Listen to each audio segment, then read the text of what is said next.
بسم اللہ الرحمن الرحیم۔ شروع اللہ کے نام سے جو بڑا مہربان اور نہایت رحم کرنے والا ہے۔ بسم اللہ الرحمن الرحیم۔ انا اعطیناک الکوثر فصل لربک وانحر ان شانئک هو الابتر۔ دوستو، پیارے دوستو، اللہ تعالیٰ قرآن پاک میں ارشاد فرماتا ہے کہ اور جو لوگ اپنے رب کی نافرمانی سے پرہیز کرتے ہیں، دیکھیں اللہ تعالیٰ نے قرآن پاک میں واضح فرما دیا ہے، ذرا اس کو توجہ سے سننا ہے۔ وہ لوگ اپنے رب کی نافرمانی سے پرہیز کرتے ہیں، انہیں گروہ در گروہ جنت کی طرف لے جایا جائے گا۔ پیارے دوستو، اللہ تعالیٰ فرما رہا ہے کہ جو اپنے رب کی نافرمانی سے پرہیز کرتے ہیں، جو اپنے آپ کو گناہوں سے بچاتے ہیں، جو اپنے آپ کو برے کاموں سے بچاتے ہیں، جو اپنے آپ کو اللہ سے، جو اپنے آپ کو اپنی حفاظت میں رکھتے ہیں، جو غلط باتوں سے اپنے آپ کو بچاتے ہیں، اللہ تعالیٰ ان کے لیے کیا انعام عطا فرماتا ہے؟ گروہ در گروہ جنت کی طرف لے جایا جائے گا۔ اللہ تعالیٰ فرماتا ہے کہ ان کو اکٹھا کیا جائے گا اور گروہ بنا کے ان کو جنت کی طرف لے کے جایا جائے گا۔ اور اللہ فرماتا ہے یہاں تک کہ جب وہ وہاں پہنچیں گے اور اس کے دروازے پہلے ہی کھول دیے جائیں گے، اللہ تعالیٰ ان کے لیے کیا انعام عطا فرماتا ہے، ذرا غور سے سنیں۔ ساری زندگی ہم نے گناہ کیے ہوتے ہیں، لیکن اللہ تعالیٰ ان گروہ والوں کے لیے کیا انعام فرماتا ہے؟ اللہ تعالیٰ ان کے لیے پہلے ہی دروازے جنت کے کھول دیتا ہے، اور وہاں پر جو دروازے کھولنے والے ہوتے ہیں وہ ان کے لیے کیا فرماتے ہیں، ذرا غور سے سنیں۔ تو ان کے لیے منتمین ان سے کہیں گے کہ سلام ہو تم پر، جب اب اچھے رہے، سلام ہو تم پر، بہت اچھے رہے، داخل ہو جاؤ اس میں ہمیشہ کے لیے۔ پیارے دوستو، وہاں پہ ان کا استقبال کیا جائے گا، جو دروازوں پہ فرشتے کھڑے ہوں گے، جو اللہ تعالیٰ نے مقرر کیے ہوں گے، وہ ان کو سلام پیش کریں گے اور ان کے لیے یہ فرمائیں گے کہ اس میں داخل ہو جاؤ ہمیشہ کے لیے، اور اللہ کی طرف سے یہ انعام ہے آپ پر۔ پیارے دوستو، ہم دنیا میں کیا اعمال کرتے ہیں، لیکن اللہ تعالیٰ نے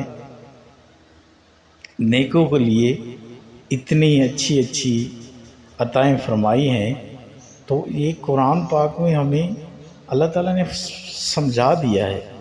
ہمیں تفصیل پڑھنا نہیں آتی، ہم جو ہے نا قرآن پڑھتے ہیں لیکن اس کی تفصیل اور ترجمہ نہیں پڑھتے۔ پیارے دوستو، کوشش کریں، اللہ تعالیٰ نے قرآن پاک میں ہر چیز بتا دی ہے۔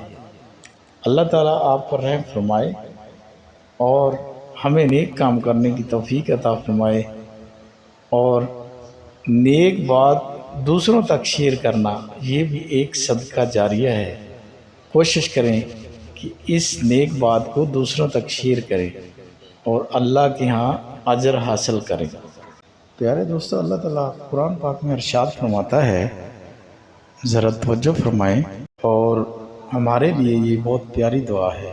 اے میرے رب، مجھے قابو میں رکھ، میں تیرے اس احسان کا شکر ادا کرتا رہوں جو تو نے مجھ پر اور میرے والدین پر کیا ہے، اور ایسا عمل صالح کروں جو تجھے پسند آئے، اور اپنی رحمت سے مجھ کو اپنے صالح بندوں میں داخل کر۔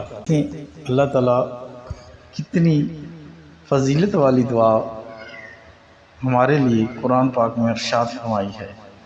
پیارے دوستو، قرآن پاک بہت بڑی عادت ہے، اور اللہ نے ہمارے لیے یہ بہت اعلیٰ کتاب ہمارے حضور صلی اللہ علیہ وسلم پر نازل فرمائی ہے۔ اور ہم ان کی امت ہیں، ہمیں اس کو تھام کے چلنا چاہیے۔ پیارے دوستو، کوشش کریں کہ اس باتوں پر عمل کریں اور قرآن پاک کو تھام لیں۔ پیارے دوستو، یہ ہماری آخرت بھی اچھی کرے گا اور دنیا بھی اچھی کرے گا۔ اللہ تعالیٰ آپ پر رحم اور کرم نازل فرمائے۔ قرآن پاک میں ارشاد فرماتا ہے، پھر ظالموں سے کہا جائے گا کہ اب اپنے عذاب کا مزہ چکھو، جو کچھ تم کماتے رہے ہو، جو کچھ تم کماتے رہے ہو، اس کی پاداش کے سوا اور کیا بدلہ تم کو دیا جائے۔ پیارے دوستو، اللہ تعالیٰ فرمائے گا کہ اب اپنے ظلم کا مزہ چکھو، پوری زندگی آپ لوگوں نے جو کمایا، جو خرچ کیا، اس کا بدلہ آج میں آپ کو دے رہا ہوں۔ پیارے دوستو، اگر انسان اچھے راستے پہ اپنا مال و دولت خرچ کرے گا تو اس کا آخرت میں بدلہ ملے گا۔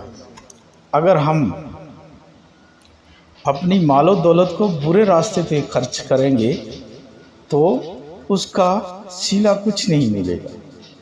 اس دنیا میں بھی عذاب ہے اور آخرت میں بھی عذاب ہے۔ پیارے دوستو، اپنے مال و دولت کو دیکھ کر خرچ کریں اور غریبوں کی اور یتیموں کی مدد کریں اور اپنے رشتہ داروں کی مدد کریں۔ اے ہمارے رب، ہم پر صبر کا فیضان کر اور ہمیں دنیا سے اٹھا تو اس حال میں کہ ہم تیری فرما برداری میں ہوں۔ اللہ تعالیٰ فرماتا ہے، انسان اپنے لیے دعا کرتا ہے کہ اے میرے رب، ہمیں صبر کا فیضان عطا فرما، بھی ہمیں صبر عطا فرما، اور ہمیں جب دنیا سے اٹھا کہ ہم تیری عبادت میں مصروف ہوں اور تیری آباد میں لگے ہوں۔ پیارے دوستو، کوشش کریں اللہ کی عبادت میں لگ جائیں، دنیا کو چھوڑ دیں، دنیا تو چند دن کی ہے۔ اللہ تعالیٰ آپ پر رحم اور کرم نازل فرمائے۔